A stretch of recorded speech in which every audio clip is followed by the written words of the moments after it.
కి ఇవి ఎంతో కీలక పాత్ర వహిస్తాయని ఈనాటి శాస్త్రజ్ఞులు తెలియజేస్తూ ఉన్నారు. మరి సాలెపురుగుల్లో ఒక రకమైనటువంటి ద్రవం ఉంటుంది. సాలెపురుగు శరీరంలో ఈ యొక్క పట్టు ఏదైతే తయారవుతుందో, లైన్ ఏదైతే దారం తయారవుతుందో, ఇది దాని యొక్క కడుపులో ఉన్నప్పుడు లిక్విడ్గా ఉంటుంది, ద్రవ పదార్థంలో ఉంటుంది. అది ఎప్పుడైతే శరీరం నుంచి బయటకు వస్తుందో అది ఆ యొక్క గాలి తగలగానే, ఆ యొక్క ద్రవానికి గాలి తగలగానే అది ఒక దారంలాగా గట్టిపడుతుంది. మరి దీనిని అల్లడం కోసం, అది ఆ యొక్క దారం లెక్క తయారు చేసి అల్లడం కోసం మరి తన వెనుక భాగంలో ఉండే స్పిన్నరెట్స్ అనే ఒక అవయవం ఉంటుంది.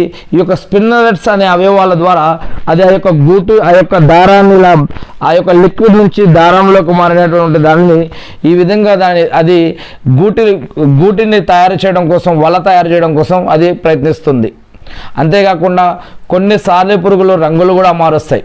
కొన్ని రకాల సాలెపురుగులు, ఉదాహరణకి క్రాబ్ స్పైడర్స్ అనేలాంటి కొన్ని రకాల స్పైడర్లు తాము కూర్చున్న పువ్వు మీద లేదా వేరే ఆకు మీద ఉంటే కనుక అవి ఆ రంగులోకి మారేటటువంటి అద్భుతమైన శక్తి వాటికి ఇవ్వడం జరిగింది దేవుడు. తమ శరీరం యొక్క రంగును మార్చుకోగలుగుతాయి. దీనివల్ల అవి శత్రువుల యొక్క కంటికి కనబడకుండా మరియు ఆహారాన్ని కూడా సులభంగా వేటాడడం కోసం ఇది ఎంతో సహాయపడుతుంది వాటికి. ఇదంతా కూడా దేవుడు ఇలా రకరకాల సాలెపురుగులకి రకరకాల అద్భుతమైనటువంటి టాలెంట్ని పెట్టాడు.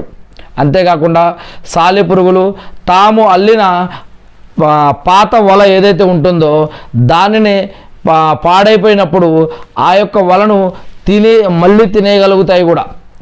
ఇలా వాటి అల్లిన వలనే అవి తినేయడం వల్ల ఇది ఒక రకమైనటువంటి రీసైకిల్ ఆహారంగా వాటికి ఉపయోగపడుతుంది. మరి దీంట్లో వాటి అల్లిన అలలోనే వాటికి ప్రోటీన్లు ఎన్నో దాగి ఉంటాయి. దాని ద్వారా కొత్త వలను అల్లడం కోసం కావాల్సిన మళ్ళీ సరికొత్త శక్తి వాటికి లభిస్తుంది. ఇది ఒక అద్భుతమైనటువంటి రీసైక్లింగ్ ప్రక్రియ కూడాను.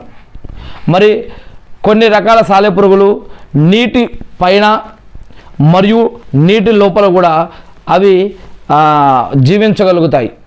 మరియు అవి తమ యొక్క వెంట్రుకల ద్వారా గాలి బుడగలను నింపుకొని నీటి యొక్క అడుగున శ్వాస పీల్చుకుంటూ కొన్ని రకాల చేప గుడ్లు లేదా చేప పిల్లలు లేదా కప్ప పిల్లలు అవి ఎంతో చిన్నవిగా ఉంటాయి. అవి మరి అటువంటి వాటిని కూడా అవి వేటాడగలుగుతాయి.